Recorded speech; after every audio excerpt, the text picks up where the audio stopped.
Buenas tardes a todos, creo que es la misma hora acá que en Venezuela, así que creo que estoy bien con el uso horario de decir buenas tardes y no buenos días. Mi nombre, como verán dentro de la presentación y como algunos ya lo sabrán, es Eiden Viera, y lo que voy a hablar ahora es un poco sobre cómo debatir mociones en específico sobre la comunidad queer o LGBTIQA+, o disidencias sexuales y de género, como ustedes prefieran decirle, pero es importante entender que cuando hablamos de queer o LGBTIQA+, o disidencias sexuales y de género, estamos hablando de términos sinónimos, lo que no quiere decir que signifiquen exactamente lo mismo, pero sí son términos que suelen utilizarse para referirse más o menos al mismo grupo de personas, ¿cierto?, que no son heterosexuales y que no son cisgéneros. Si es que no saben lo que significan alguna de las dos palabras que acabo de decir ahora, no se preocupen porque es precisamente lo que vamos a partir viendo.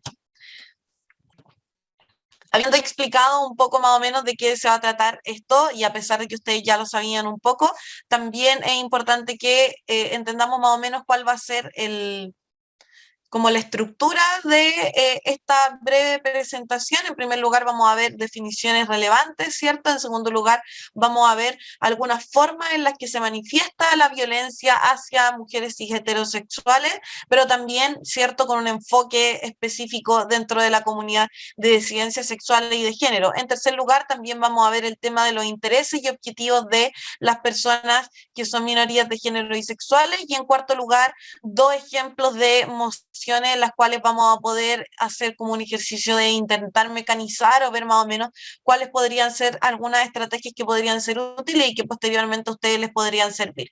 Para finalizar, por supuesto, podrán hacerme preguntas y comentarios, no obstante que ellos siéntanse absolutamente libres de pararme en algún momento si es que algo no les queda claro. Yo voy a intentar ir también preguntándoles si es que está todo claro antes de pasar a el siguiente punto, entonces para que lo tengan en consideración, pero si hay algo que ustedes también quieran como pararme de repente, siéntanse con la plena libertad de abrir el micrófono y preguntármelo. El chat también pueden hacerlo, pero no les aseguro que lo vaya a leer porque como estoy presentando, no necesariamente voy a poder tener acceso, ¿cierto?, a ver lo que ustedes están escribiendo y puede que se me pierdan los comentarios entre el estar hablando y todas esas cosas. Así que les insto por favor a que prendan el micrófono nomás y que me interrumpan y sin vergüenza, o a esperar a que yo haga la pregunta antes de pasar al siguiente punto. Pero bueno, ya habiendo establecido eso, pasemos al primer punto, que como habíamos dicho anteriormente, son algunas definiciones que son relevantes de comprender para poder dar un debate que sea respetuoso, pero también que sea coherente y que sea estratégicamente bien argumentado, ¿cierto? No tiene tan solo que ver con una cuestión de respetar al resto, sino también con una cuestión de estrategia. No obstante aquello, ambas son igual de importantes, ¿cierto? Partamos entonces.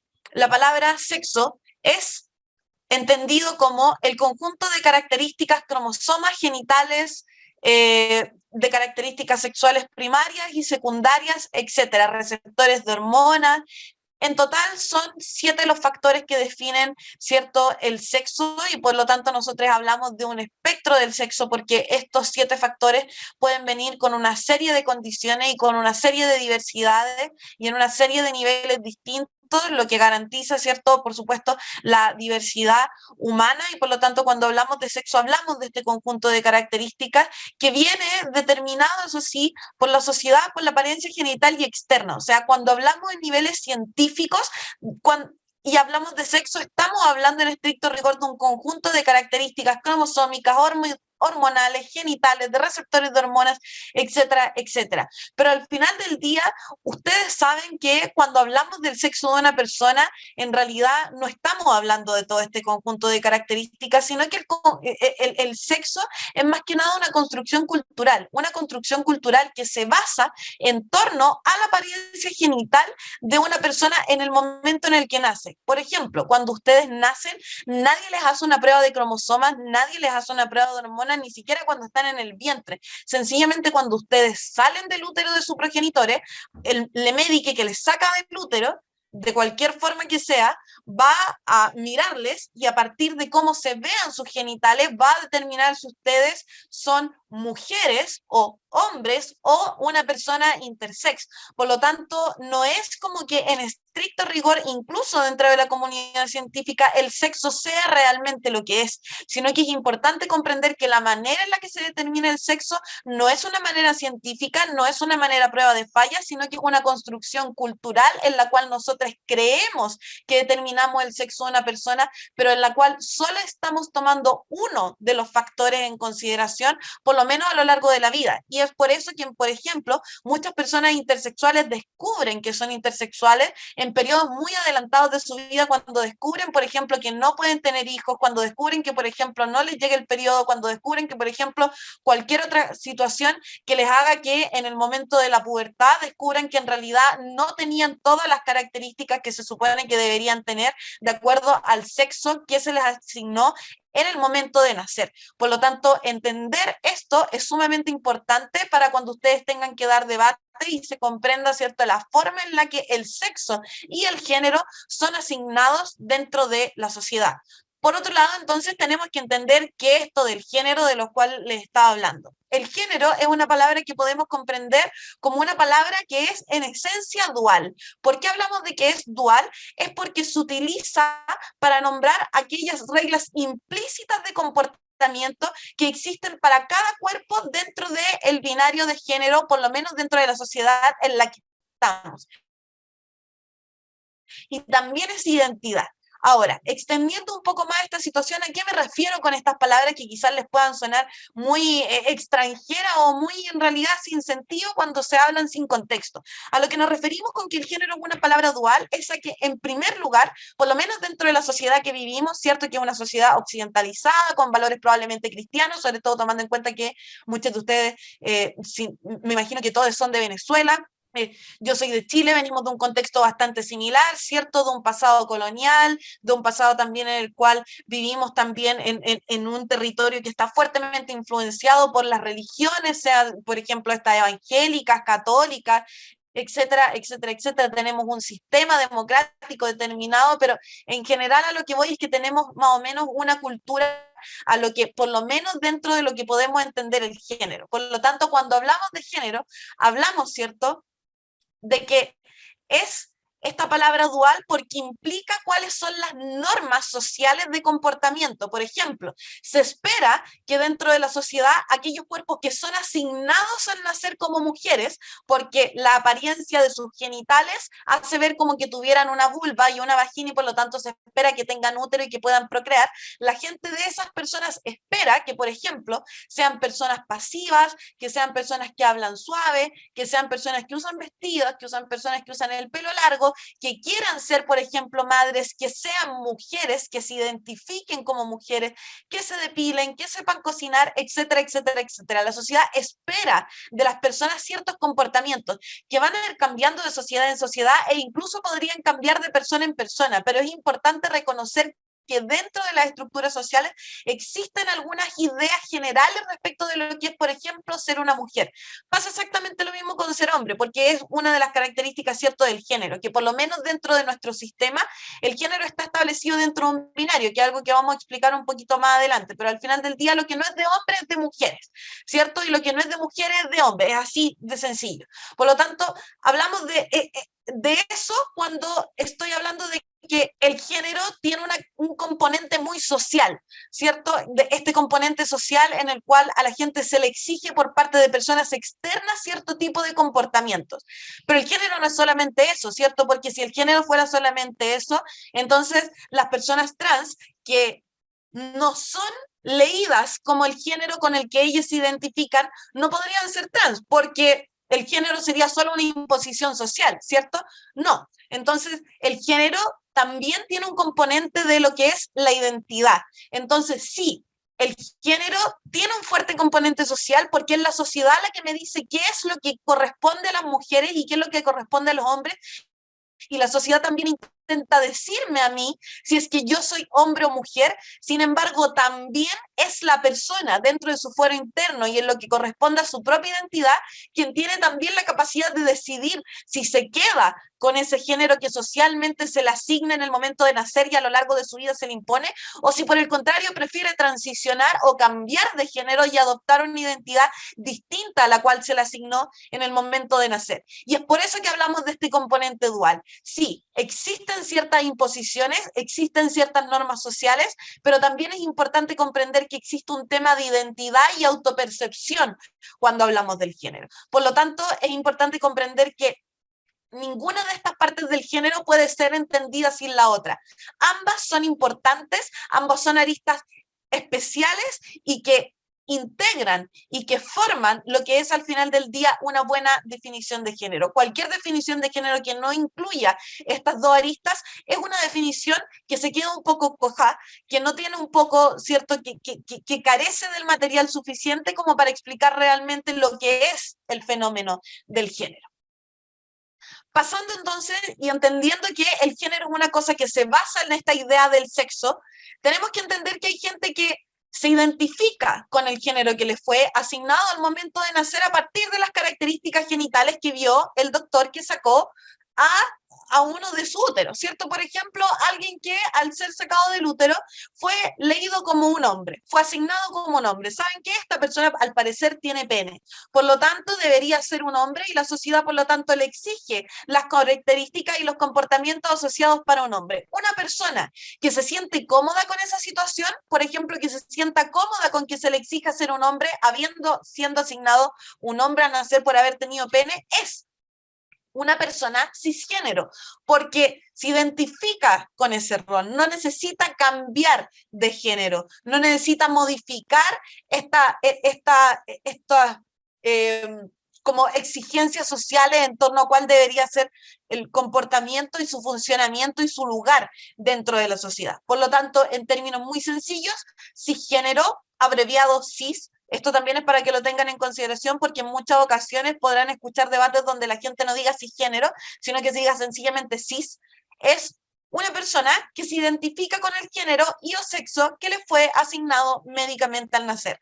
No es nada más allá de que eso. Si ustedes fueron asignados como hombres o como mujeres al nacer y se identifican también con ello, felicidades, son personas cisgénero. Otra tanda de definiciones también importantes a entender es, por ejemplo, la etiqueta de hombre, una de las etiquetas de personas cisgénero que pueden haber, ¿cierto? Una persona que es un hombre la podemos entender como una persona que se identifica como hombre. Las características corporales y de comportamiento dependerán del espacio, tiempo y cultura en la cual se sitúa el individuo. ¿Y por qué hago esta definición tan vaga, dirán ustedes? Como, ¿por qué no defino hombre como otra cosa, algo que sea más específico? Como al final del día, esta definición dice bien poco, ¿cierto? No dice nada. O sea, al final del día parece ser que ser hombre implica solamente identificarse como hombre. Pero acá es donde entra en juego aquello que yo les decía respecto de que el género tiene este comportamiento dual, ¿cierto?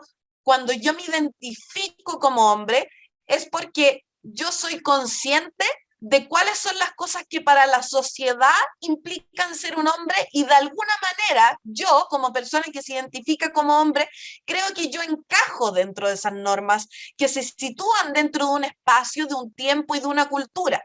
Y por lo tanto, si a esa persona le hacen sentido aquellas construcciones culturales y personales que existen en torno a la idea de ser un hombre, esa persona entonces es un hombre si se identifica como tal.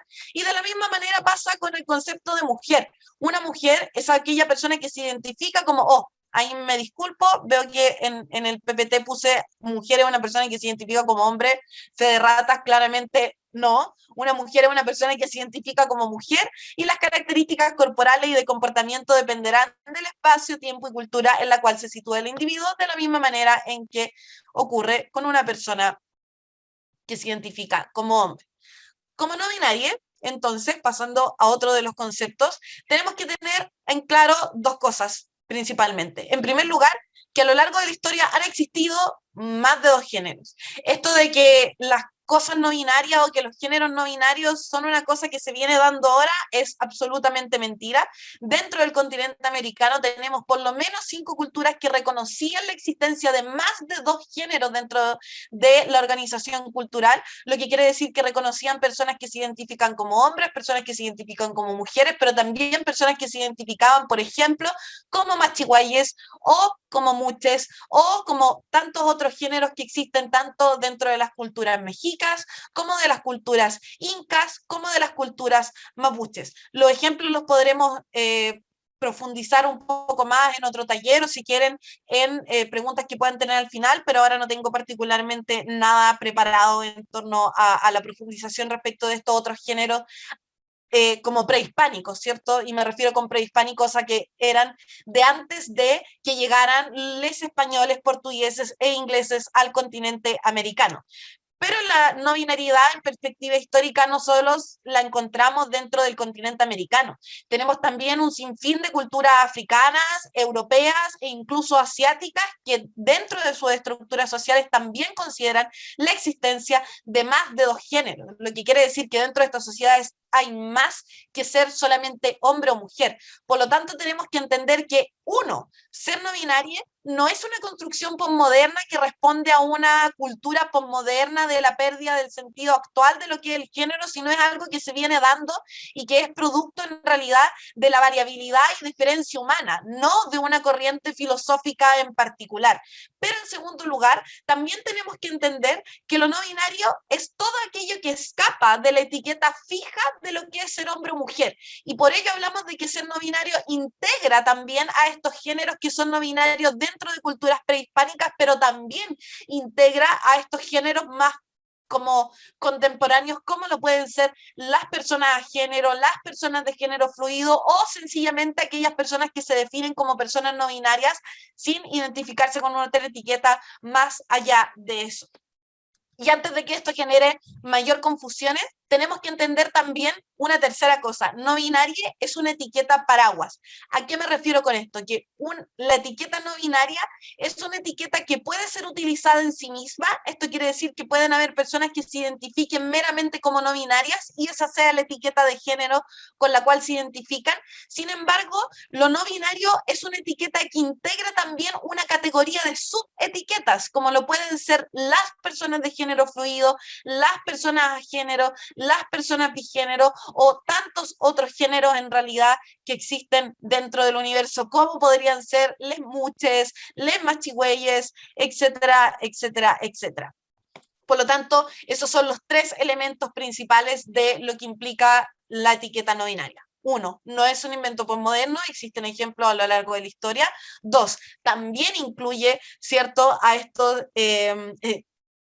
géneros contemporáneos. Y en tercer lugar, no binaria es todo aquello que escapa de la etiqueta fija de lo que es ser hombre y mujer. Y ojo acá, antes de pasar a las otras definiciones. Cuando hablamos de fijo, quizás esto les pueda parecer algo muy superfluo, pero cuando hablamos de fijo, esto tiene una razón de ser muy clara y es que existen personas no binarias que dentro del lapsus de su vida se identifican total o parcialmente con uno de los géneros. Por ejemplo, las personas de género fluido no es que nunca en su vida se identifiquen con alguno de los géneros binarios, sino que su identidad de género va cambiando a lo largo del tiempo y va fluctuando. Por lo tanto, puede que en algún momento sí sean hombres, pero en algún momento también podrían ser mujeres y en algún momento podrían ser otra cosa. Por lo tanto, a eso vamos con que es una etiqueta fija. No todas las personas que se identifican como hombres en un momento determinado del tiempo van a ser necesariamente personas binarias. Por lo tanto, eso también es súper importante de comprenderlo porque también les puede dar una perspectiva muchísimo más rica para cuando hablan en específico, por ejemplo, en emociones de personas no binarias o de personas de género fluido o en general de personas que transicionan de un género a otro. Ahora, antes de pasar a otra definición, me gustaría saber si existe alguna consulta respecto de los términos que he dado ahora, porque entiendo que podrían ser un poco complejos y que podría no haberlo explicado del todo claro. Yo tengo una duda, Aiden, Sí, dime. pero ¿existe alguna diferencia entonces entre las narrativas de roles de género con la construcción o las expectativas del género per se, o es lo mismo? O sea, es que la construcción de lo que es el género está basada en las narrativas, entonces son complementarias. Al final del día, es como un círculo, ¿cierto? Como la gente tiene una narrativa y por lo tanto se comporta de esa manera, y como la gente se comporta de esa manera por la narrativa, la gente cree que es una conducta natural. Y como cree que es una conducta natural, mantiene esa narrativa pensando que están en lo correcto, cuando en realidad al final del día es solo un círculo autocomprobatorio de presión social que hace que la gente se comporte de cierta manera. No sé si eso responde un poco a la pregunta. Sí, sí, sí. O sea, Perfecto. porque he escuchado los dos términos como de forma distintas en debates y pensaba que era distinto. Quizás tengan algunas diferencias, pero en estricto rigor son términos que funcionan en conjunto y que funcionan de manera autoprobatoria, como una tautología al final. Entendido. Creo que Moisés tiene la mano levantada y después Viviana. Ajá, sí, sí, que tenía una pregunta. Entonces, o sea, aquí como pensando, una persona, o sea, se pudiese como que afirmar de cierta forma entonces, que como esa narrativa que uno se tiene, que una persona tiene acerca de cómo serían, por así decirlo, los roles de géneros, esa como que, por así decirlo, concepción que se tiene acerca de repente el género masculino, sobre, sí, un género, ¿cómo se llama?, de ser hombre o ser mujer, eso puede ir cambiando a lo largo del tiempo, o sea, eso puede como que variar al fin, al cabo. Totalmente, totalmente. No solamente varía a lo largo del tiempo, o sea, no es que pueda variar. Lo que implica ser hombre en la Edad Media no es lo que implica ser hombre en la edad en la que estamos actualmente. O sea, si ustedes probablemente viajaran en el tiempo y fueran insertados de repente dentro de una sociedad medieval, se toparían con que muchas de las características y comportamientos que ustedes tienen como hombres, asumiendo que ustedes sean hombres y que se comporten de manera en la que actualmente dentro de su sociedad se considera como comportamientos masculinos, probablemente si es que ustedes fueran lanzados en esta como sociedad medieval, se darían cuenta que, uno, ustedes tienen comportamientos que dentro de la sociedad medieval son considerados como femeninos, lo que causaría que ustedes fueran discriminados, pero dos, se darían cuenta que los hombres medievales tienen comportamientos que para ustedes son femeninos. Y esto es porque la idea de lo que es ser hombre y mujer es una cuestión completamente histórica y cultural. No existe una definición objetiva y rigurosa que se pueda dar respecto de lo que implica ser hombre o mujer o cualquier género. Cualquier idea que haya respecto del género, cualquiera sea esto, ya sea hombre, mujer o no binario, es una cosa que depende del tiempo. Pero no depende tan solo del tiempo, sino que también va cambiando de territorio por territorio. No es lo mismo ser un hombre en un lugar donde hay una cantidad de recursos naturales abundante que ser un hombre en un lugar donde los recursos naturales no abundan, ¿cierto? Por ejemplo, podríamos decir que quizás en un lugar donde los recursos naturales no abundan, alguno de los dos géneros se va a caracterizar más por ser un poco más violento, porque alguno de los dos géneros, ya sean los hombres, ya sea las mujeres, ya sea cualquier género que esa sociedad en particular se invente, va a tener que tener un rol de intentar conseguir alimento o de intentar protegerse en contra de agentes externos, etcétera. Por lo tanto, es sumamente importante cuando hablamos de estos conceptos como identidad, género, hombre, mujer o no binario, comprender que los roles asociados a ellos son profundamente históricos. No sé si eso clarifica un poco la pregunta que tenías. Sí, sí, sí, perfecto. Gracias. Súper. Sigue Viviana y después Carlos. Vale, hola, ¿cómo estás? Mira, bueno, mi duda como tal es que sí entiendo bueno, que es un círculo autocomprobatorio, ¿no? El tema de los estereotipos, lo que se supone que es el rol de género y lo que yo también siento y que de alguna forma adquiero como algo natural.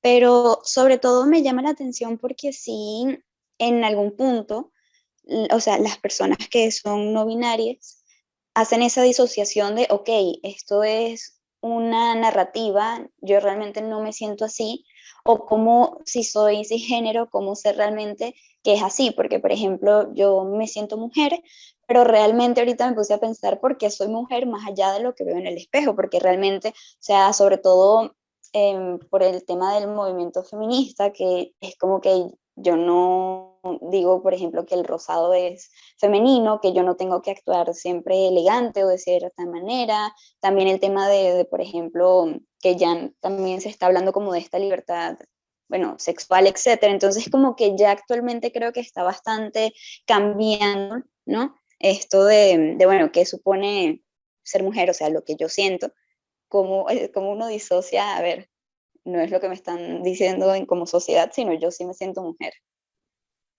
Me parece una pregunta muy buena, una pregunta muy compleja también que voy a, y me disculpo de antemano porque declaro que no puedo responderla. O sea, no puedo responderla en un periodo tan corto de tiempo y ahí ofrezco humildemente mis disculpas. Sin embargo, voy a intentar dar una luz por lo menos de lo que podría ser esto. Porque es algo que yo trabajo a nivel como académico en sesiones muy largas, como de semestre entero hablando de este tema como para que se pueda comprender un poco, pero voy a intentar bajarlo y ser lo más concisa posible. Yendo entonces a la respuesta, no existe una forma determinada en la cual podamos saber realmente cómo esto es realmente lo que quiero o son presiones sociales, y eso es básicamente porque somos producto de las presiones sociales que el resto ejerce dentro de nosotros. O sea, en ningún momento vamos a poder decir esto está completamente depurado, mi identidad está completamente depurada de lo que son las presiones sociales y de lo que la sociedad espera de mí, porque de alguna forma u otra, sea lo que sea que la forma en la que pensamos, sea cual sea el ambiente en el cual nos situamos, sea quien sea la gente con la que interactuamos, el mundo en el que hayamos nacido, si interactuamos como personas, si vivimos en sociedad, estamos insertos dentro de una como cultura, y el estar insertos de una cultura implica que fuimos criadas de una forma que se nos enseñó a reaccionar de manera instintiva ante ciertos estímulos, y por lo tanto la forma en la que nosotros nos identificamos a nosotras mismas como hombres o como mujeres o como personas no binarias es una cosa tan subjetiva y tanto de lo que nos haga sentido a nosotros por las razones que nosotros queramos que nos hagan sentido, más que por marcar ciertas casillas objetivas y como estrictas de lo que implica ser un hombre o una mujer, que al final del día la forma y la razón por las cuales llegamos a identificarnos con un género o no identificarnos con un género para nada,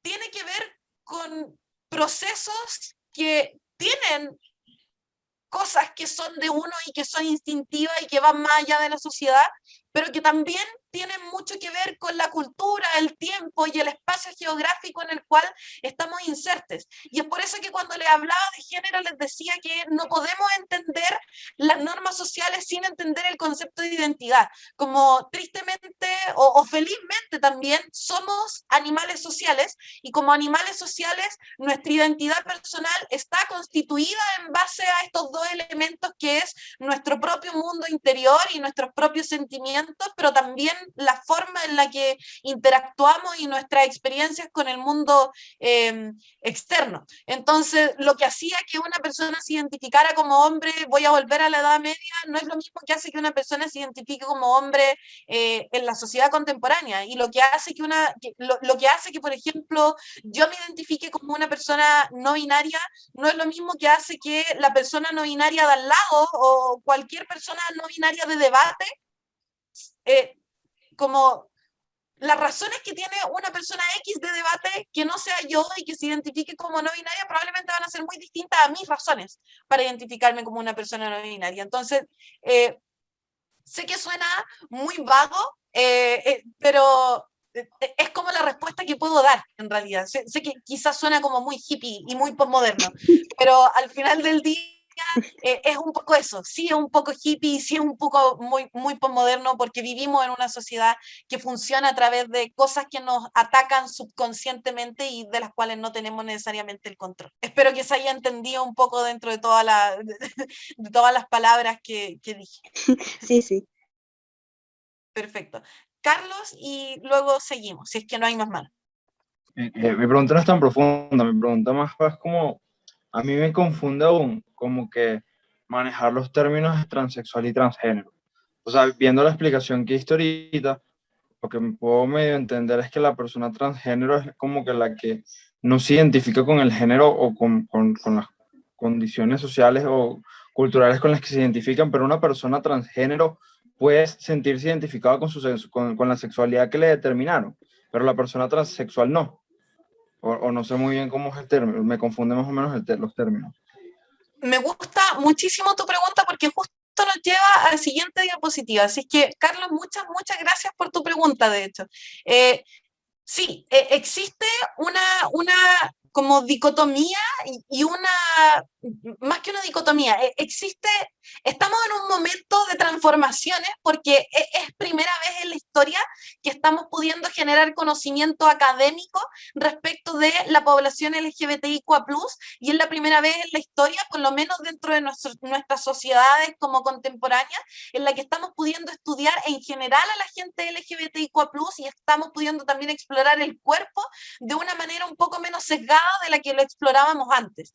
Entonces, a partir de esto, hay muchas palabras que se ocupaban anteriormente que actualmente están buscándose no usarse más, precisamente porque provienen de un tiempo en el cual la gente, por ejemplo, era discriminada en base a ciertas frases o a ciertas palabras. Y uno de esos ejemplos es, por ejemplo, la palabra transexual. Transexual es una palabra que sí se ha ocupado para describir a las personas que tienen experiencias trans y que pueden definirse como transgénero.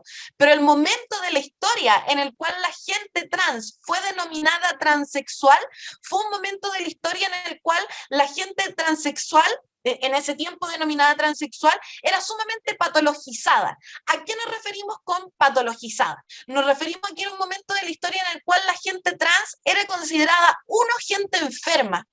Y lo segundo lo que implica que una persona trans sea considerada enferma no es solamente todo el estigma social de que se te rechace por esta enfermedad, ¿cierto? Sino que también implica una manera de definir lo que es la transexualidad que se da en base a ciertos parámetros que tienen que ser medicalizables. Esto quiere decir que tienen que ser definidos en base a la medicina moderna y occidental.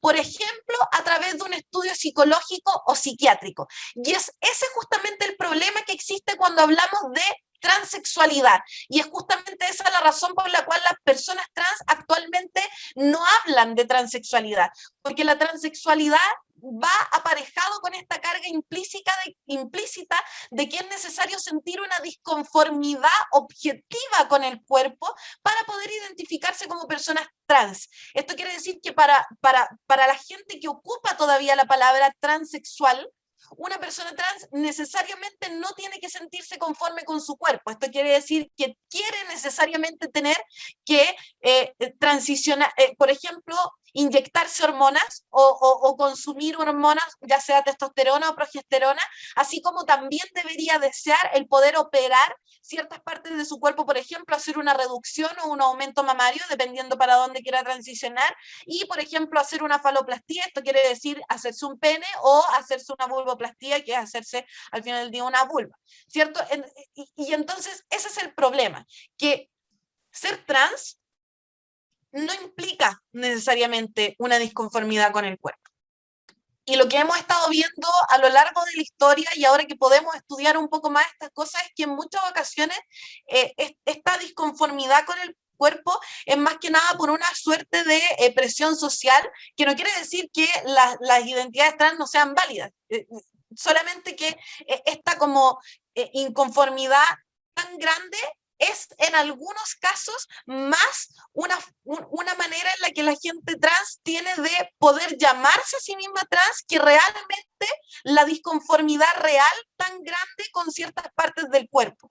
Lo que ha producido que en muchas ocasiones personas se sometan a sí mismas a operaciones o a tratamientos hormonales que en realidad no quieren. Y es por eso, por todos esos problemas que implica el hablar de transexual, que transexual está inserto dentro de una comunidad médica que te exige hormonarte, que te exige operarte y que te exige un diagnóstico médico, que la comunidad trans deja de hablar de transexual y comienza a hablar de transgénero, a lo que ahora vamos a lo trans. Ya incluso ya dejamos de usarlo transgénero y hablamos solamente de una persona trans, porque al final del día lo que importa dentro de la experiencia de una persona transgénero es que transiciona. ¿De qué manera? Eso es algo que va a definir la persona. Y es por eso que se aconseja ocupar la palabra trans o la palabra transgénero. Porque transgénero es una palabra que, uno, nace de la comunidad trans. Esto quiere decir que nace a partir de las mismas personas que se identifican con la etiqueta. Y que en segundo lugar, como aparece fuera de este contexto médico, no trae aparejadas estas cosas tan estrictas que se le exigen por parte de la comunidad médica a las personas trans. Por lo tanto, cuando hablamos de transgénero, no hablamos de que necesariamente tengo que hormonarme, no hablamos de que necesariamente tengo que operarme o someterme a ciertos cambios físicos, sino que transgénero es sencillamente una persona que no se identifica con el género que le fue asignado al nacer y que puede transicionar de distintas formas. Puede operarse y puede hormonarse, sí, si es que eso está dentro de sus decisiones, pero también podría decidir no hacer eso y solamente comportarse de manera distinta, tener un corte de pelo distinto, vestirse de cierta manera distinta, ocupar cierto rol dentro de la sociedad que sea distinto. Porque al final del día, como yo les hablaba al principio de esta conversación, cuando hablaba del género, establecimos que el género es una cosa que está fuertemente arraigada a ciertas normas culturales. Si yo, dentro de mi transición, tomo reglas culturales de un género que no me pertenece, yo puedo denominarme a mí misma como trans. El hecho de que yo decida denominarme a mí misma como trans, dependiendo de qué tanto subierto esta regla o de qué tanto me acomoda la etiqueta que me asignaron al nacer, va a ser una cosa completamente a decisión personal, pero cualquier persona que considere que transiciona, que considere que no se identifica del todo con el género que le fue asignado al nacer, puede denominarse como una persona trans. Entonces, para resumir y antes de responder la pregunta de Miquel, dos cosas.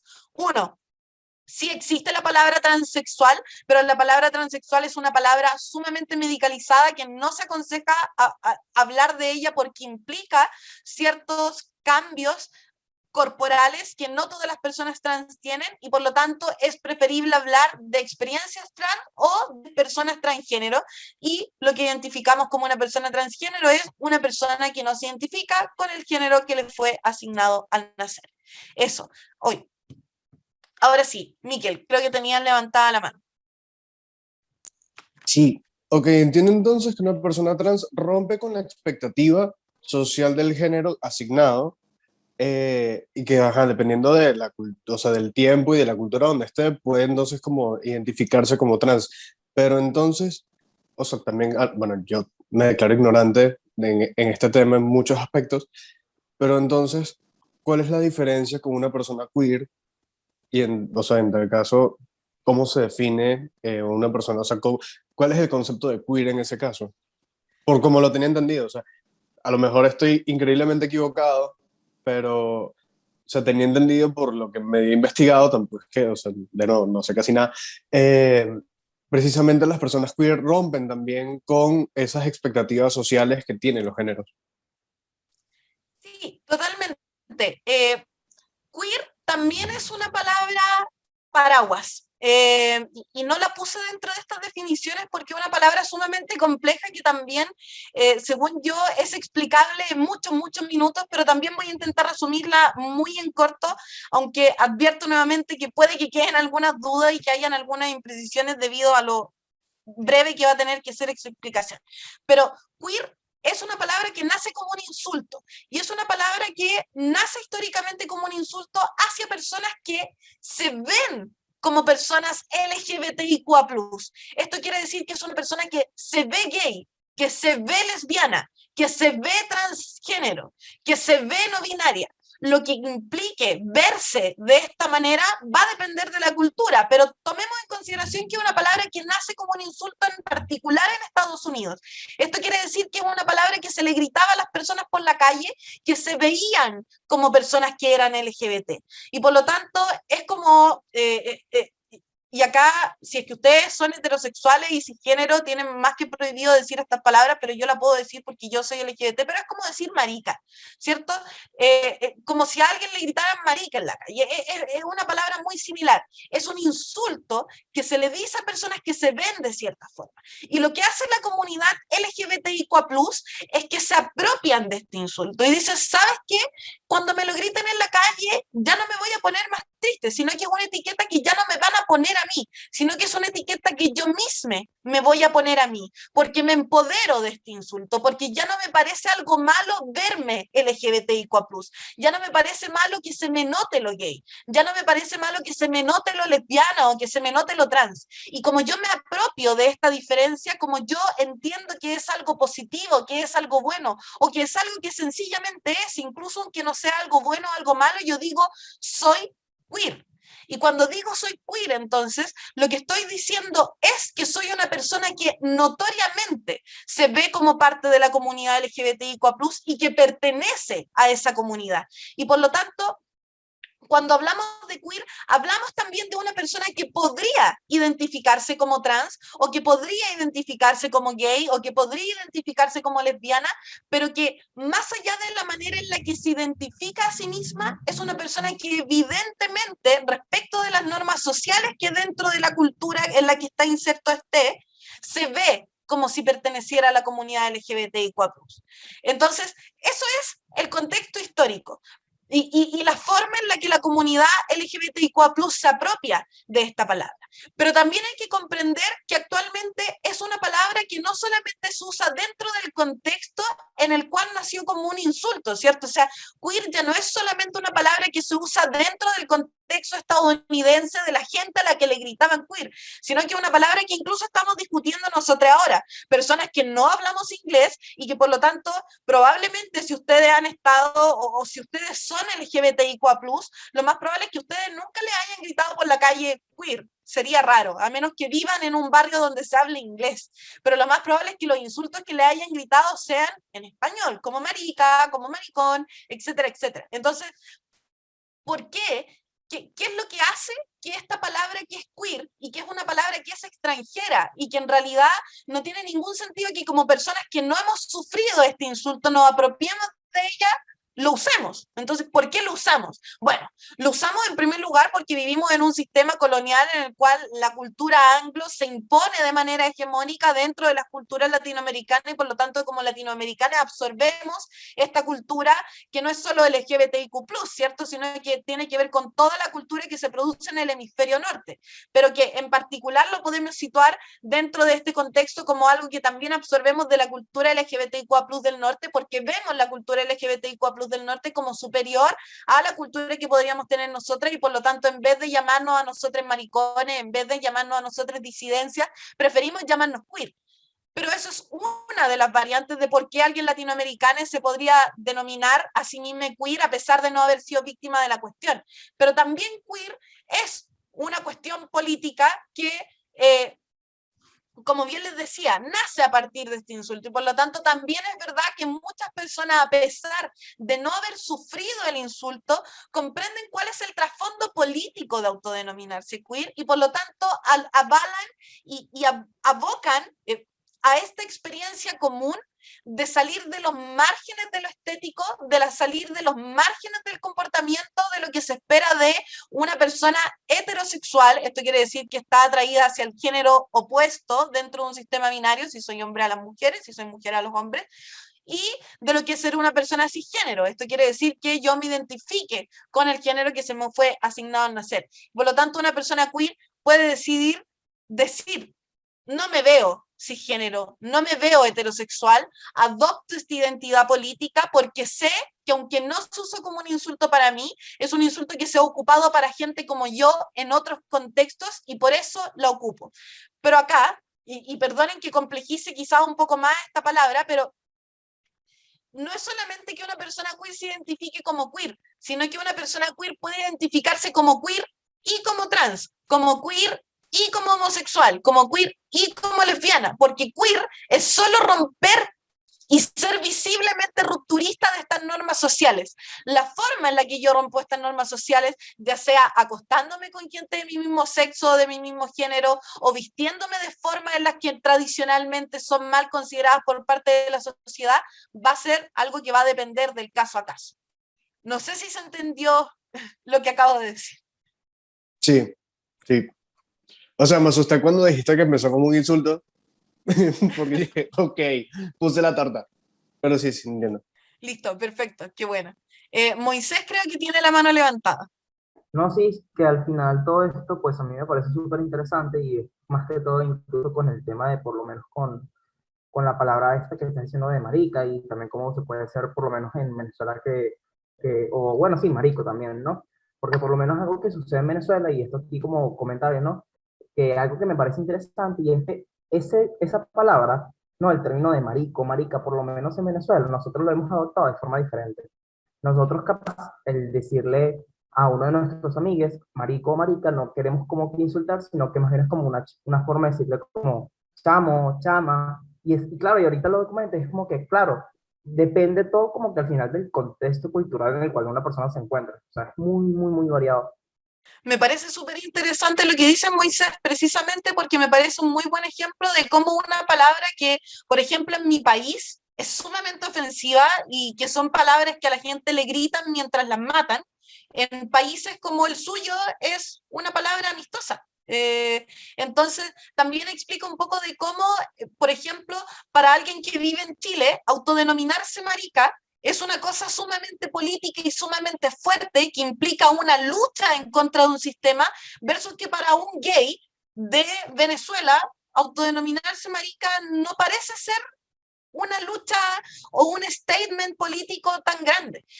Y me gusta mucho el ejemplo porque al final del día es el más claro ejemplo de cómo incluso aunque alguien pertenezca a la comunidad LGBTQ+, no puede apropiarse de todos los insultos, porque la forma en la que se nos insulta a lo largo de alrededor del mundo no es la misma en un territorio determinado, precisamente porque lo que implica ser hombre y mujer y por lo tanto lo que implica verse gay o no verse gay va a cambiar de cultura en cultura. Bueno, y ahora siguiendo un poco con las definiciones, y me voy a apurar muchísimo porque hemos estado muchísimo rato en esta parte de las definiciones, binario es una palabra que tiene múltiples significados, pero en términos de género se refiere al sistema cultural de género dual que impera en el mundo occidentalizado, en el cual se considera solamente a los géneros de hombre y mujer. Y lo que es importante comprender acá, entonces, es que binario implica hombre-mujer y que es un sistema que se impone en el periodo colonial. Esto quiere decir que antes en América, en el continente americano en general, no existía realmente este sistema binario tan rígido. Este sistema binario tan rígido solo es efecto del proceso de colonización que se sufrió en el momento en que llegaron los españoles, portugueses e ingleses al continente americano y por lo tanto es un sistema histórico, no es un sistema natural, no es un sistema divino, solamente es un sistema cultural que nos rige en este periodo de momento determinado, pero que podría cambiar en el futuro. Y por último lugar, la etiqueta de orientación sexual implica un término que es hacia quienes nos sentimos atraídos sexualmente. Y existen otro tipo de atracciones como la atracción romántica, platónica, etcétera, pero no vamos a profundizar mayormente en eso. Lo que tienen que entender es que orientación sexual no es lo mismo que identidad de género. Identidad de género es como yo me veo a mí mismo. Yo me siento mujer, me siento hombre, me siento no binaria. En cambio, orientación sexual es como me gusta tener relaciones sexuales con quién. Me gusta tener relaciones sexuales con hombres, con mujeres, con personas no binarias, con todas, solo con algunas, con ninguna, etcétera. Bueno, y obvio que existen muchísimos otros conceptos que también son muy, pero muy importantes, pero estos son más o menos los centrales y también dentro de los que ustedes me preguntaron, sacamos otros que también son bastante importantes y que no estaban dentro de esta presentación. Pero pasando entonces a ciertos mecanismos y ya no entendiendo tanto el tema de las definiciones, sino que hablando un poco de cómo podemos ver esto en la sociedad y de qué manera podemos integrar todo esto que hablamos dentro de nuestros debates. ¿cierto? ¿Cómo vive la comunidad LGBTIQA+, la violencia? Que al final del día es como uno de los temas principales que hay que tener en consideración cuando debatimos mociones LGBTIQA+. Hay muchos otros factores que tenemos que tomar en consideración, por supuesto, como es el tema de las definiciones, ya vimos todo el tema de la identidad, lo que implica apropiarse de un insulto, etcétera, etcétera, pero acá también vamos a ver uno de estos temas que suelen tocarse en las mociones queer, y es cómo afecta la violencia a la comunidad LGBTIQA+, y de qué manera se ejerce esta violencia. Vamos a ello entonces. En primer lugar, tenemos el tema de los estereotipos negativos. La gente tiene un montón de preconcepciones que no necesariamente son conscientes, y acá quiero ser súper majadera con la situación. No es que la gente que es LGBTIQA+ fóbica sea LGBTIQA+ fóbica necesariamente a propósito. La mayoría de la gente que es LGBTIQA+ fóbica lo es sin darse cuenta de que tiene este tipo de conducta, y es porque, como les dije antes, vivimos en un sistema en el que culturalmente se nos integran ciertas ideas en la cabeza que funcionan a nivel subconsciente, y por lo tanto muchas veces tenemos ciertas opiniones preconcebidas respecto de las personas sin necesariamente haberlas analizado, sin necesariamente haberlas racionalizado. Por ejemplo, el que a través de los medios masivos de comunicación se crea una imagen de las personas LGBTIQA+, que es que son menos confiables porque, por ejemplo, tienen mayor tendencia a la drogadicción, o porque son más débiles físicamente, o porque son más infieles, porque tienen una libido más alta, porque van menos a la universidad, etcétera, etcétera. Todas estas ideas que pueden tener cierto asidero en la realidad, pero que después vamos a ver por qué quizás son reales, pero que al final del día son estereotipos que hacen que la gente reaccione de manera negativa hacia las personas de la comunidad LGBTIQA+, incluso antes de que la gente tenga una oportunidad de mostrar si es que realmente son así o si en realidad difieren de ese estereotipo. Y las consecuencias que aquello genera es que al final del día las personas miembros de la comunidad LGBTIQA+, por lo general, tienen mayores dificultades para ser leídas de la manera en la que realmente son, porque la imagen que existe respecto de ellos está muy precreada a partir de las ideas que ya existen, a partir de la propaganda anti-LGBTIQA+. Por lo tanto, cuando alguien conoce a alguien LGBTIQA+, lo más probable es que tenga ciertas ideas de esta persona que son negativas, y que va a costar muchísimo que deje de tener esas ideas, porque estas son ideas que funcionan a nivel subconsciente. Y esto claramente tiene consecuencias, por ejemplo, en este segundo tema, que es la marginalización de grupos de poder. ¿Por qué? Porque, por ejemplo, existen trabas para acceder a puestos de poder porque a las personas LGBTIQA+, como son mal vistas por la sociedad a partir de estos estereotipos, se les discrimina en los lugares de educación. Por ejemplo, que se les haga bullying. Por ejemplo, que los profesores les pongan menos atención, que es algo que ocurre, porque como no les tienen tanto cariño, no les prestan tanta atención o los educan de peor manera, etc.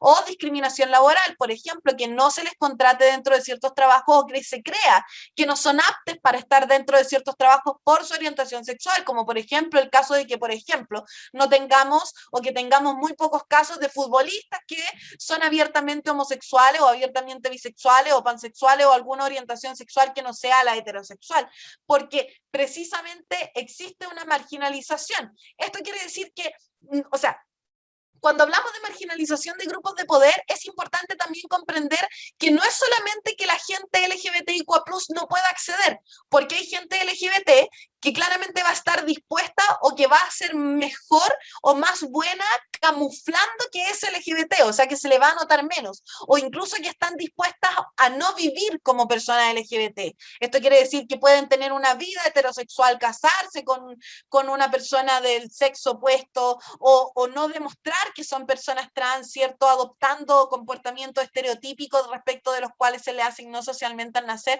etcétera, etcétera. Pero a eso voy precisamente, que por un lado, las personas LGBT que quieran acceder a puestos de poder siendo LGBT y siendo visiblemente LGBT van a tener las trabas de los estereotipos. Y por otro lado, quienes logren acceder a estas esferas de poder y que puedan tenerlo con mayor facilidad van a ser solamente estas personas que logren camuflarse de mejor manera con la cultura heterosexual o con la cultura cisgénero. Por lo tanto, cuando hablamos de marginalización de grupos de poder, no hay que solamente pensar en que, no van a lograr llegar a puestos de gerencia, sino que aquellos que están en puestos de gerencia o aquellos que logran tener cargos políticos altos, o aquellos que logran, por ejemplo, amasar grandes fortunas, van a ser por lo general personas que viven de acuerdo a una cultura que se adapta de mejor manera a lo heterosexual. Y eso implica que solamente ciertos tipos de personas LGBT puedan acceder a estos grupos de poder o que lo hagan a costa de sacrificar parte de su identidad. Eso. En tercer lugar, tenemos el tema de que existen pocos accesos a recursos educativos, de la misma forma en la que hablábamos anteriormente. Aparte de ser aisladas de las aulas educativas porque les hacen bullying, porque les golpean, los recursos que existen sobre disidencias, por ejemplo, la información que tenemos sobre cómo funcionan los cuerpos con útero o cómo funcionan las personas intersexuales, qué es lo que hace que una persona sea intersexual o no, cuáles son las características que tiene una persona intersexual, cuáles son las características que tiene una persona LGBT, de qué manera puedo tener sexo seguro con una persona del mismo sexo, ¿cierto? Etcétera, etcétera, etcétera. Es información que no está disponible o que es muy poca o que actualmente no es académica, sino que es solamente informal porque la academia, por ejemplo, la Academia de la Salud o la Academia de la Historia no está particularmente interesada en estudiar respecto de cuáles son las necesidades de la población. Entonces, aparte de ser violentadas sistemáticamente dentro de las aulas, la información que tenemos para estudiarnos a nosotros mismos y conocernos a nosotros mismos es también muy poca, porque a la cultura hegemónica no le interesa crear estudios a partir de nosotros, y cuando lo hacen, por lo general son papers o estudios que tienden a patologizarnos, o sea, a tratarnos como si fuéramos parias de la sociedad, o si fuéramos enfermos, o como si necesitáramos terapia de rehabilitación, etcétera, etcétera, etcétera. Sí, Miquel, tiene levantada la mano. Dale nomás. ¿Cómo entra en la interseccionalidad y por lo menos cómo se establecen o cómo se atienden los intereses y los objetivos de la comunidad en razón de cómo la violencia que sufren sistemáticamente puede tener distintas aristas? Me parece una muy buena pregunta. Te pido por favor que me la hagas después cuando terminemos con estos tipos de violencia, porque siento que la respuesta puede ser mejor elaborada si es que termino de explicar eso. ¿Te parece? Vale, perfecto. Listo. Pero por favor recuérdamelo porque a mí se me va a olvidar, así que déjala ahí pendiente, por favor. Ya, siguiendo entonces con los distintos tipos de violencia, tenemos una cuarta forma en la que se manifiesta esta violencia, que es las mayores tasas de pobreza. Y esto pone una cuestión muy básica y muy intuitiva. Al tener menos educación y que sus acciones estén limitadas por el género al que pertenecen, por ejemplo, una persona lesbiana que es mujer y aparte es lesbiana, tiene limitaciones porque toda la vida se le dijo, por ejemplo, que no tenía que interesarle las matemáticas, y aparte después, independientemente de la carrera laboral que elija tener, va a ser discriminada por lesbiana si es que elige vivir abiertamente su lesbianismo. Entonces, por ejemplo, tenemos más tasas de pobreza porque se nos educa mal, no tenemos los conocimientos necesarios como para poder conocernos a nosotros mismos, tenemos una salud deteriorada porque se nos trata y se nos educa mal dentro de los sistemas educativos, lo que implica que incluso aunque no desertáramos del colegio y aunque termináramos toda la educación formal e incluso aunque fuéramos a la universidad, la forma en la que se nos educa no se adapta realmente a nuestras necesidades, por lo tanto, tenemos menos oportunidades de encontrar trabajo. ¿Por qué? Tenemos este problema con la educación, pero también porque, como les comentaba antes, la gente sencillamente no nos contrata. Por ejemplo, la cantidad de personas que tienen trabajos informales y que la cantidad de personas trans que tienen trabajos formales en Chile es menor al 10%. Esto quiere decir que el 90% de las personas trans de Chile tiene que dedicarse al comercio informal. Y dentro del comercio informal, la mayoría debe dedicarse al comercio sexual informal, precisamente porque el comercio sexual es una cosa que no está regulada y que de hecho está penalizada generalizada en Chile. Por lo tanto, cuando hablamos de mayores tasas de pobreza, estamos hablando de que la violencia sistemática que vive la población LGBT es tan interseccional y se manifiesta a lo largo de un periodo tan prolongado de tiempo y de formas tan multidimensionales que es muy difícil para una persona LGBT el poder escalar socialmente a una posición que le permita tener una vida y una estabilidad socioeconómica mucho mayor, como lo podría ser para una persona cisgénero heterosexual el poder ascender. Y con esto no quiero decir que para las personas cisgénero heterosexuales sea muy fácil ascender socialmente, sino que si para una persona cisgénero y heterosexual es difícil, para una persona LGBTIQA+, es 500 veces más difícil el poder ascender o el poder obtener un mejor trabajo, porque no somos educadas de la manera correcta y porque incluso aunque tengamos todos los títulos y todos los méritos académicos, debido a los estereotipos, debido a la homofobia, debido a los sesgos intelectuales que existen por parte de la gente hacia nosotros, podríamos no ser contratadas incluso aunque fuéramos las personas más aptas para el cargo. Otra de las cosas, otra de las formas en las que se manifiesta la violencia, también muy intuitivo, es este tema de la violencia psicológica. Los constantes cuestionamientos a la identidad, a nuestros conocimientos respecto de que existen las personas no binarias o no, ser homosexuales o una enfermedad o no, y estar teniendo que constantemente dar un debate de justificar por qué somos personas, por qué merecemos derechos, por qué no merecemos ser asesinadas, por qué, ¿cierto?, como merecemos ser felices, es una situación sumamente desgastante, y ese desgaste termina por influir en altas tasas de suicidio, en altos índices de depresión, etcétera, etcétera. No es que las personas LGBT tengamos depresión porque somos LGBT, tenemos depresión porque constantemente tenemos que estar exponiéndonos a violencia dentro de nuestras familias, dentro de los ambientes educativos, dentro de nuestro ambiente laboral, cuando salimos a la calle, cada vez que estamos en debate. Y el tema es que es tanta la exigencia que claramente la gente colapsa y eso genera cuadros de desestabilidad emocional que pueden llegar a volverse incluso crónicos en los peores de los casos. Otra de las formas de violencia, por supuesto, es la violencia física. Me parece que no tengo que profundizar muchísimo respecto de esta situación. Los temas de crímenes de transfemicidios, por ejemplo, esto quiere decir personas, mujeres trans, esto quiere decir mujeres personas que se identifican como mujeres, habiendo sido asignados como hombres al nacer. Esto quiere decir que transicionan hacia la feminidad, que son asesinadas, y por lo tanto estamos hablando de un transfeminicidio porque se asesinó a una mujer trans. Estos crímenes son sumamente comunes a lo largo de todo el mundo y de hecho incurren dentro de una de las principales causas de muerte de las personas trans, o sea, de las personas mujeres trans. Una de las principales causas de muerte, si no es la primera, en la mayoría de los países latinoamericanos, de hecho, es como la primera causa de muerte, es el asesinato. Lo que quiere decir que los niveles de violencia a los que estamos expuestos son tan grandes que superan cualquier promedio de cualquier momento de violencia en el que hayan podido vivir las personas cisgénero y heterosexuales como en su vida, como incluso en momentos de guerra.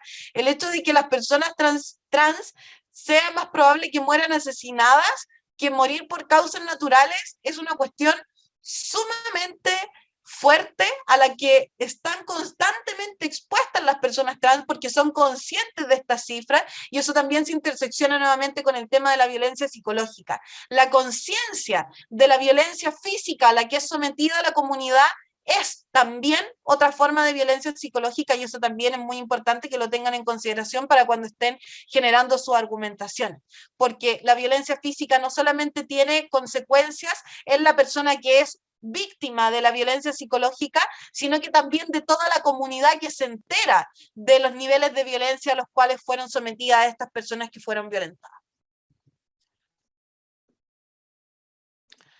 Dentro de más tipos de violencia tenemos el tema de la exclusión laboral. Debido a los roles sociales impuestos por el género, mujeres y disidencias son consideradas como menos aptas para dedicarse a ciertas labores, lo que termina en su desinterés por participar y o que no se les contrate.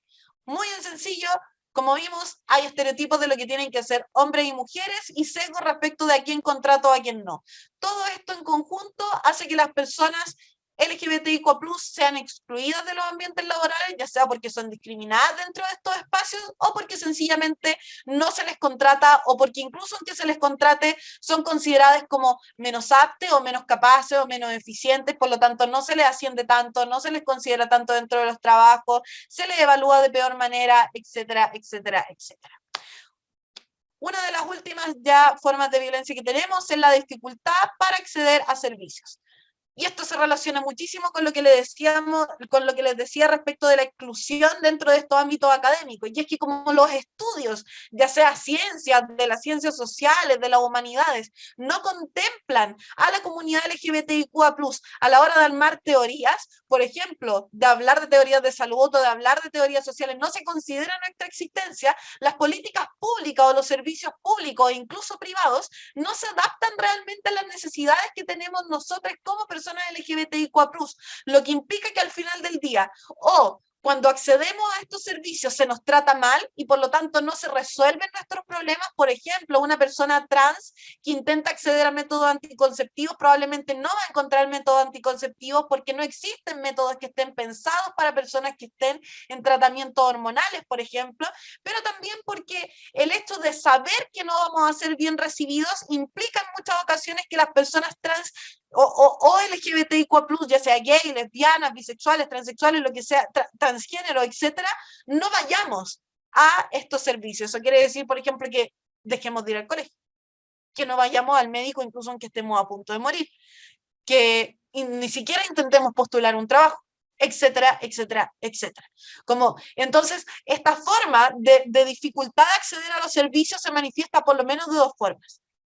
En que cuando accedes no se solucionan tus problemas o te tratan de mala manera, irrespetándote, tratándote con pronombres que no te corresponden, o tratándote con un nombre que no te corresponde, o tirándote comentarios desubicados o discriminadores, pero también porque la conciencia de saber que te van a tratar mal y la conciencia de saber que va a ser una mala experiencia acceder a estos servicios públicos o privados, implica que en muchas ocasiones optemos por sencillamente no ir, a pesar de que nos necesitemos. Y eso aumenta entonces la situación de precariedad porque o tenemos peor salud, o tenemos peor educación, o sencillamente no tenemos trabajos, etcétera, etcétera, etcétera. Y por lo tanto, lo último es que existe poca representación en general. Como ya se habrán esperado, existen muchísimas trabas a que las disidencias participen de espacios y debates públicos. De la misma forma en la que anteriormente y actualmente también a las mujeres se les decía que no podían salir al espacio público porque ese no era su lugar, pasa exactamente lo mismo como en la comunidad LGBTIQ+. Como somos consideradas parias de la sociedad o somos consideradas menos dignos de ser felices o menos dignos de dignidad y derechos, se nos encierra o se nos obliga a encerrarnos, ¿cierto?, dentro de estos espacios privados y a no expresar abiertamente quiénes somos, lo que nos inhabilita de participar dentro de los debates públicos, y eso tiene consecuencia en que se perpetúa esta dificultad, por ejemplo, para acceder a servicios, porque se siguen sin crear los conocimientos académicos necesarios como para hacer una sociedad que dé realmente respuesta a las problemáticas que tenemos como comunidad LGBTIQA+. Ya, y acá es donde viene la pregunta de Miquel. No, todavía no. Perdón, me adelanté una diapositiva.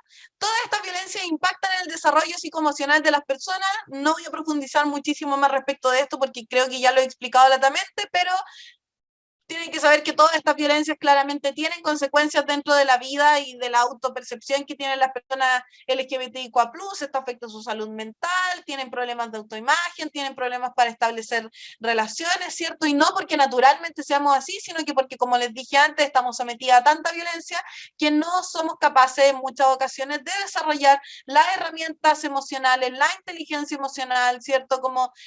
O un montón de otras herramientas personales que nos permiten desarrollarnos y conocernos y explorarnos y relacionarnos con otras personas de manera sana.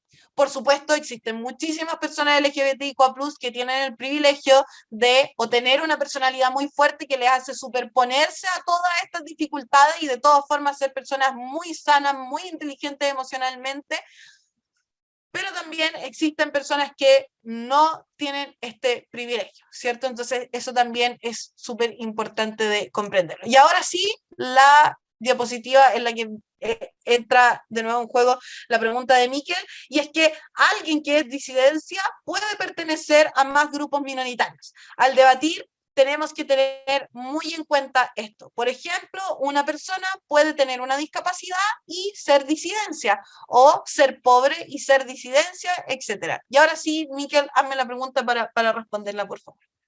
Ajá, que cómo entra la interseccionalidad y, o sea, cómo se pueden hacer valer o cómo se atienden con, de repente con políticas públicas, esto debate, en tanto como en debate como fuera. Los intereses y los objetivos de, la, o sea, de las personas de la comunidad en razón de las distintas aristas que tiene, o sea, que tiene la violencia que sufren las personas de la comunidad. Ya, pregunta compleja, pregunta muy compleja. Yo creo que en primer lugar, una de las primeras cosas es entender que una persona LGBT es muy probable que tenga una intersección con otras cosas. Por ejemplo, dentro de la comunidad autista, que podríamos hablar de una discapacidad, ¿cierto? O de formas de pensar o de distintas como formas de cerebro, ¿cierto? Como una persona con autismo tiene más probabilidades de ser una persona LGBT. Entonces, cuando hablamos, por ejemplo, de crear políticas públicas para personas LGBTIQ+, deberíamos también estar considerando que muchas de esas personas LGBTIQ+, también van a ser autistas. Lo que quiere decir que cuando pensamos respecto a estas políticas públicas, no podemos solamente pensar en, ¿cómo hacemos para solucionar los problemas de la comunidad LGBT? Sino que también tenemos que entender que dentro de esa comunidad LGBT van a existir personas que, por ejemplo, tengan alguna discapacidad física, que, por ejemplo, sean autistas, que, por ejemplo, sean bipolares, que, por ejemplo, tengan algún otro trastorno o condición médica, etcétera, etcétera. Entonces, eso, en primer lugar, es una cosa sumamente importante comprender, por ejemplo, también, que aparte de ser, por ejemplo, muy probable que una persona LGBTQ+ pueda ser autista, también es muy probable que sea pobre, precisamente por todas estas cosas que yo decía anteriormente. Entonces, por ejemplo, cuando queremos priorizar medidas para la comunidad LGBTQ+, por ejemplo, hablar sobre el matrimonio igualitario, deberíamos preguntarnos si realmente es una de las preocupaciones mayores de la comunidad LGBTIQ+, el poder casarse. ¿Realmente es una preocupación para gente a la que están matando en la calle literalmente y que no tiene opción de educarse en la educación básica, de acceder a prestaciones de salud, de poder trabajar, de poder asistir al colegio, etcétera? El hecho de casarse, como ese tipo de cosas también tenemos que tomarlas en cuenta. O sea, cuando hablamos de LGBTIQ+, no hablamos solamente de los problemas que se tienen en abstracto por parte de la comunidad, sino que tenemos que entender que la gente LGBTIQ+ es también en su mayoría gente de escasos recursos. Y al ser gente mayoritariamente de escasos recursos, quizás, por ejemplo, lo más prioritario sea darle recursos a estas personas, como darle recursos educativos, como darle recursos de salud, como darle recursos de empleo, etcétera, etcétera, etcétera. Entonces, ahí yo creo que también hay un choque con la interseccionalidad que es sumamente importante. Cuando ustedes tengan que defender el generar una u otra política pública, no basta solamente con ver cuáles son los intereses de la comunidad LGBTIQ+, sino que ver también en qué país estamos hablando de esa comunidad LGBTIQ+. No es lo mismo ser LGBT en China que ser LGBT acá en América. Acá en América tenemos una construcción valórica sumamente distinta, por ejemplo, de lo que podría ser el respeto a los padres. O acá igual tenemos un poco como esta cultura de respeto a los padres, pero lo que podría ser, por ejemplo, en Norteamérica. En Norteamérica es mucho más laxo el sistema que uno tiene con los padres y este como sistema de escalones, ¿cierto? En el cual el padre está como en una posición de autoridad muy alta y la hija está en una posición como muy subalterna, no es tan grande en América del Norte como lo podría ser, por ejemplo, en países asiáticos que tienen un sistema en el cual el honor, la familia y las tradiciones son algo sumamente importante, ¿cierto? Entonces, no es lo mismo, por ejemplo, decirle a alguien LGBT de Norteamérica, rebélate en contra de tus padres, que decirle a alguien de China o de Japón, rebélate en contra de tus padres. Ahí, en ese cambio de sistema cultural, es mucho más potente decírselo a alguien de Asia que decírselo a alguien de Norteamérica, y cuando están debatiendo mociones LGBT también tienen que entender ese tipo de cosas. Entonces, haciendo el choque de la interseccionalidad, entender el tema de las discapacidades, entender que la cultura juega un rol importante dependiendo de si somos LGBT o no, y que impregna también la forma en la que vivimos y exploramos nuestra sexualidad, entender también cuáles son los recursos económicos que como personas LGBTIQA+ tenemos, y quiénes son las personas que logran tener situaciones económicas más estables a pesar de ser LGBTIQA+, que como ya habíamos hablado anteriormente, es gente que por lo general adopta una conducta que es más digerible o que es más similar a la cultura que tienen las personas cisgénero, heterosexuales, etc.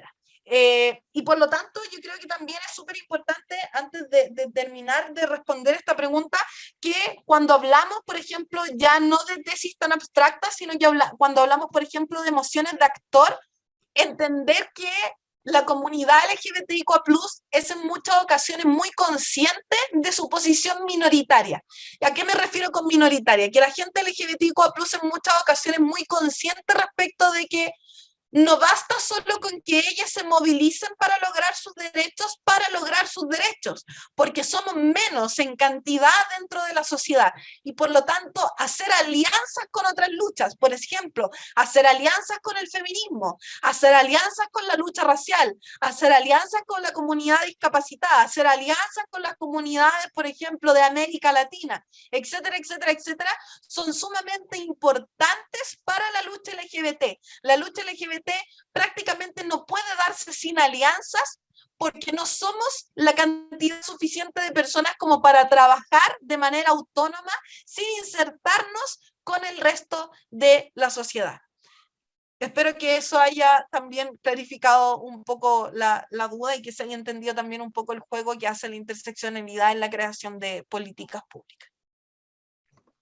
Sí, porque sobre todo, y es que el tema son las emociones de actor, siempre que se habla de los intereses de la comunidad, eh, son como muy generales, y hasta cierto punto no sé qué tan, o sea, qué tan correcto sea asumir que toda la comunidad tiene los mismos intereses. Sí, totalmente. Eso, hoy discúlpeme, llevo hablando muchísimo rato y no tengo agua.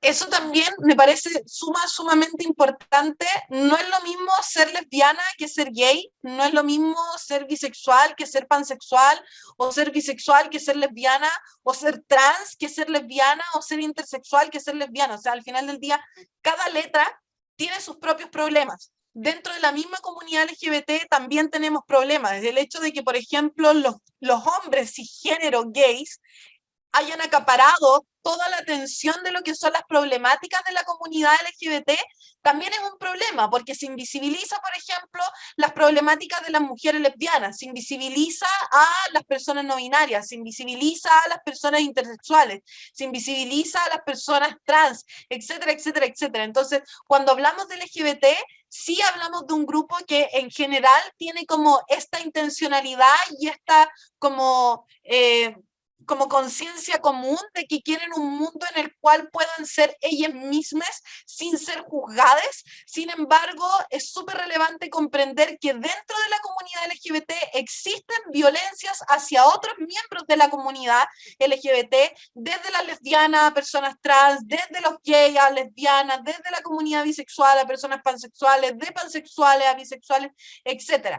Y por lo tanto, eso también es sumamente relevante de comprender cuando están armando tesis en las cuales quizás sea importante añadir como esta especificidad respecto de las intenciones que podría tener alguna letra. Por ejemplo, si estamos hablando de la comunidad LGBT, por ejemplo, en específico sobre orientaciones sexuales, quizás para los hombres cisgénero gay sea una prioridad más grande el hecho de poder casarse, porque ya tienen los privilegios de, por ejemplo, ser hombres cisgénero dentro de la sociedad, entonces no sufren tantas discriminaciones laborales, no sufren tantas discriminaciones en la educación, versus lo que podría ser, por ejemplo, para una mujer lesbiana el hecho de que ni siquiera tiene la posibilidad de tener trabajo.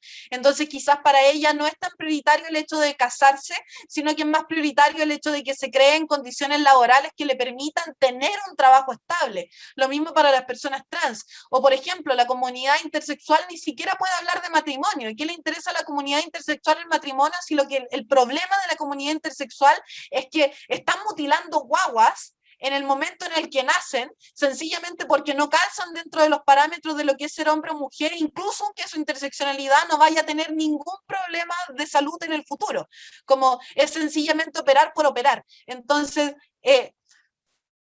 hay muchísimas diferencias entre las necesidades que existen para una parte de la población LGBTIQ+ versus lo que puede ser para otras. De la misma forma, no es lo mismo las necesidades que puedan tener la comunidad LGBTIQ+, que es de clase alta, que las que podría tener la gente de clase baja o de clase media, y así sucesivamente.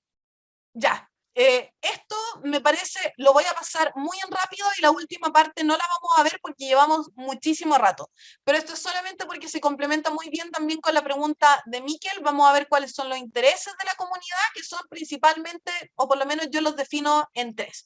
Uno, fortalecer la comunidad. Acá estamos hablando en términos muy generales, ¿cierto? Ya dijimos que era importante tener en consideración que habían intereses específicos de cada letra y de cada identidad dentro de la comunidad, pero estos son en general. En general, uno de los intereses es fortalecer la comunidad, generar una conciencia de que estamos juntos en la lucha, armar redes de apoyo para hacer frente a la violencia, etc.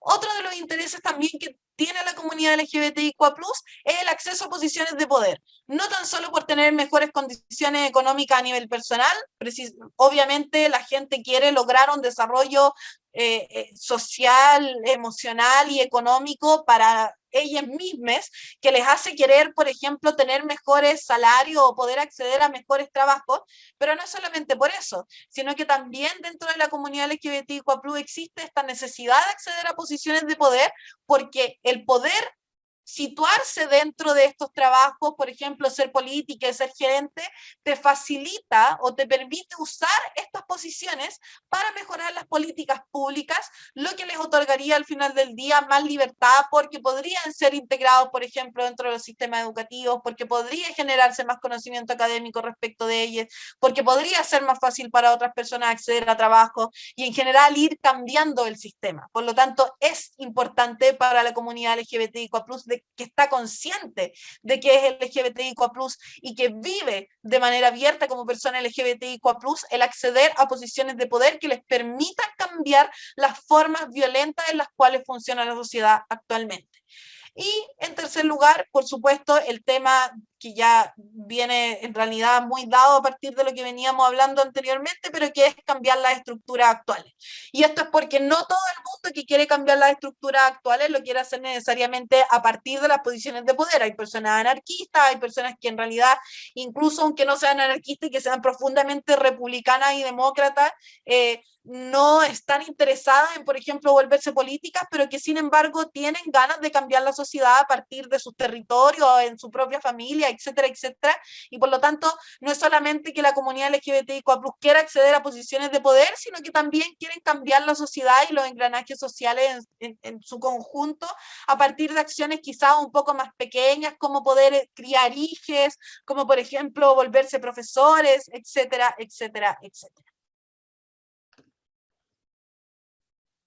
Ya, y esta parte sí que no la vamos a ver porque al final del día era mostrarles dos ejemplos de mociones, pero en realidad creo que ya hemos visto todos los mecanismos que estaban dentro de como estas mociones y que en realidad va a ser un poco reiterativo y ya llevamos 1 hora 30, así que me parece justo terminar con la presentación.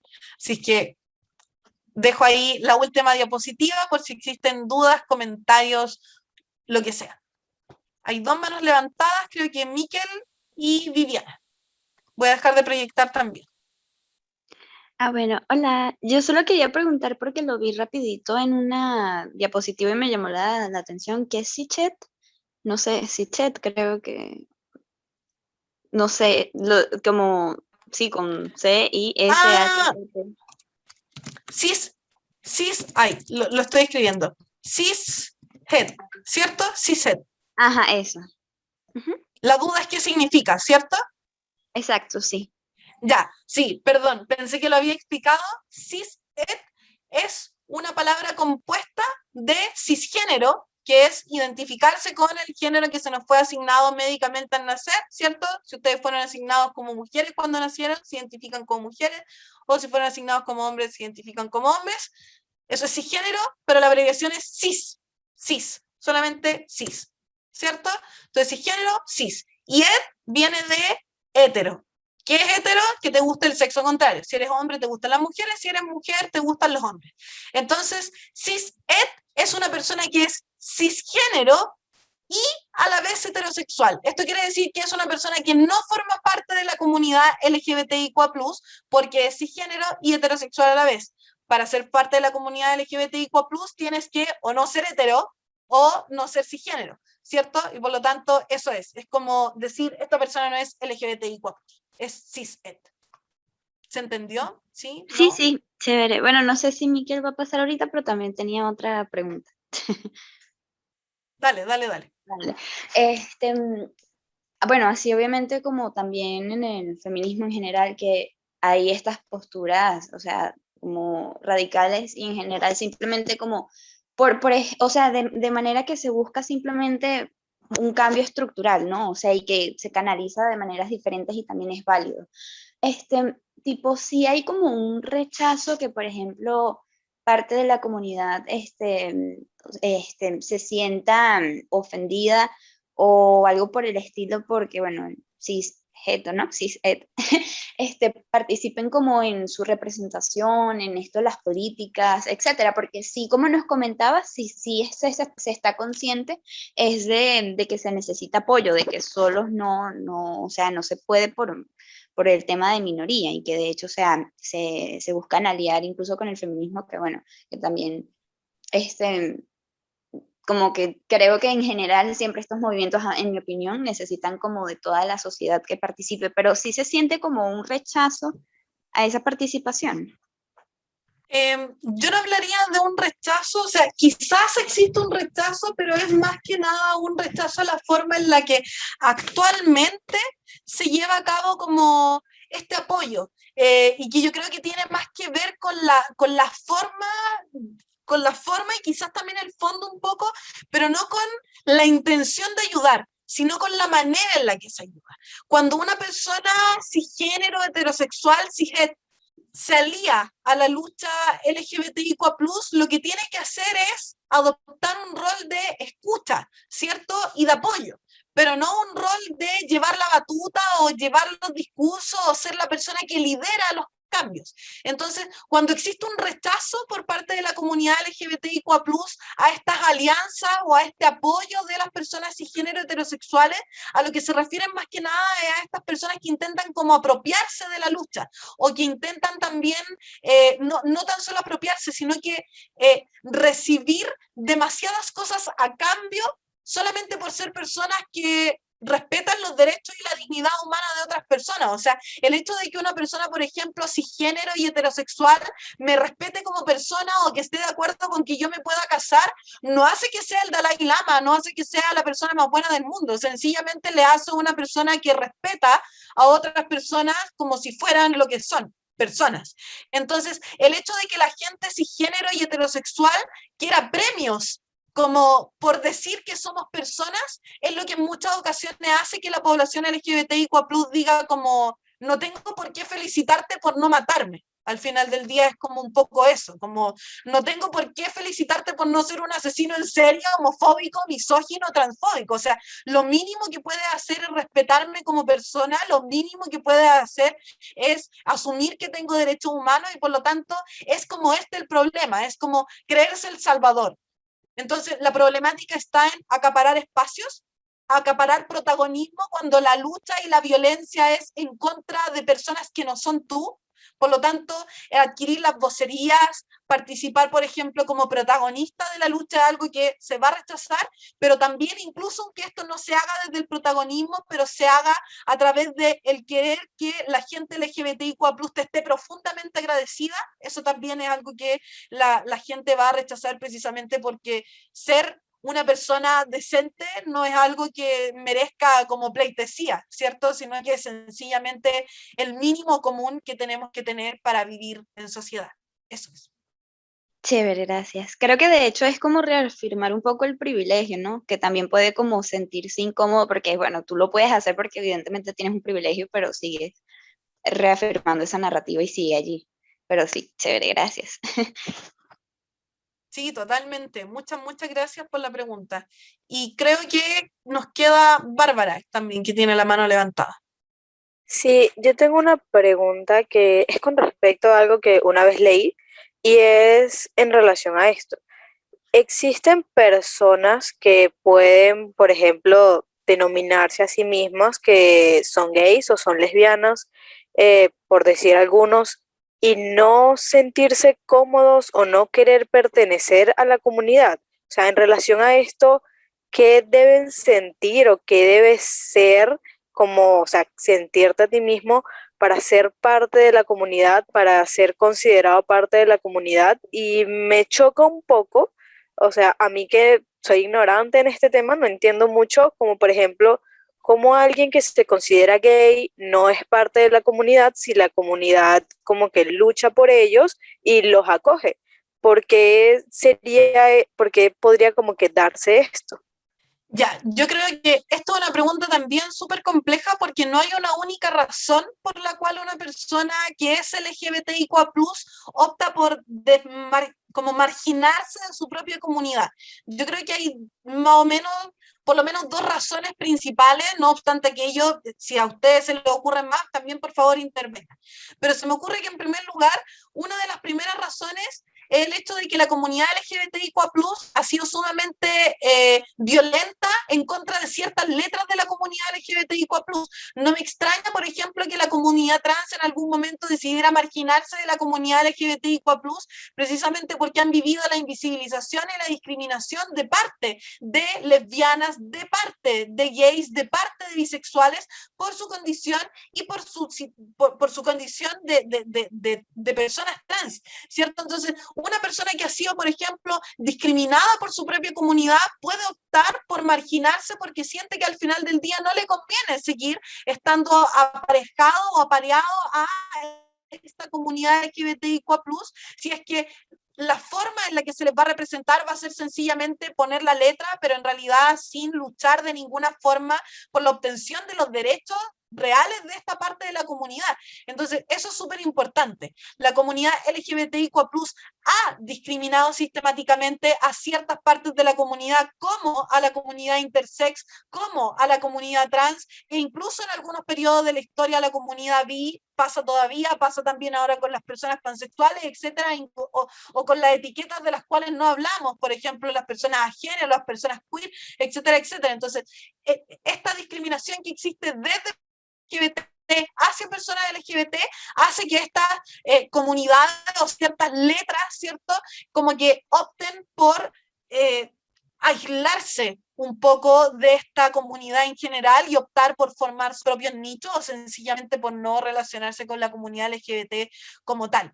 Otra de las razones que me parece que podría también ser una justificación y que ha hecho que muchas personas también se salgan de la comunidad LGBT es porque no se sienten lo suficientemente LGBT. Por ejemplo, personas bisexuales que mantienen relaciones que son aparentemente heterosexuales. Por ejemplo, una mujer bisexual que tiene una relación con un hombre heterosexual podría sentir que no pertenece a la comunidad LGBTIQ+, a pesar de ser LGBT, porque como su relación es heterosexual, no siente que tiene las experiencias compartidas con la comunidad LGBTIQ+, como para poder formar parte de todas las cosas culturales que implica estar dentro de la lucha, ya sea porque no se siente llamada a luchar, porque, por ejemplo, ya tiene las cosas que necesita, porque en realidad, a pesar de ser una persona bisexual, como tiene una relación heterosexual, en realidad no necesita casarse, no necesita exigir muchas cosas porque son cosas que ya tiene, porque vive una vida como hetero.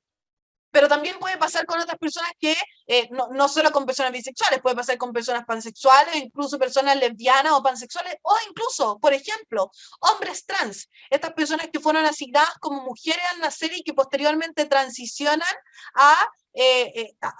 no a ser hombres, pero transicionan a lo que es considerado masculino y que son considerados como hombres por parte de la sociedad. Es muy fácil que un hombre trans pase desapercibido como si fuera un hombre cisgénero, porque las hormonas, la testosterona que toman, por ejemplo, los hombres trans, hace que las características físicas que adoptan hagan que sea imperceptible que son trans para una persona común. Y por lo tanto, muchos de estos hombres trans viven su vida como si fueran hombres cisgénero, alejándose de la comunidad LGBTIQ+, de la misma forma en que una persona bisexual se aleja de la comunidad LGBT. Porque sienten que no son lo suficientemente LGBT, porque no viven las violencias que viven otras personas que son visiblemente LGBT o que tienen más problemas por ser LGBT y por lo tanto optan por aislarse. Esa es una segunda razón.